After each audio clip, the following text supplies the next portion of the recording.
আমি সর্বশক্তিমান আল্লাহর নামে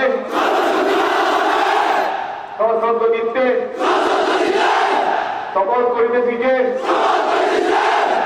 আমি গণপ্রজাতন্ত্রী বাংলাদেশের প্রচলিত সংবিধান এবং রাষ্ট্রপতির প্রতি অকৃত্রিম বিশ্বস্ততা ও আনুগত্য পোষণ করিব। আমি আমার অপরিহার্য কর্তব্য মনে করিয়া আমার উপর ন্যস্ত বর্ডার বাংলাদেশের কর্তব্য সততা ও বিশ্বস্ততার সহিত পালন করিব এবং আমার প্রতি জল স্থল ও আকাশ পথে যেখানে যাইবার আদেশ করা হইবে সেখানেই যাইব। আমি আমার জীবন বিপন্ন করিয়াও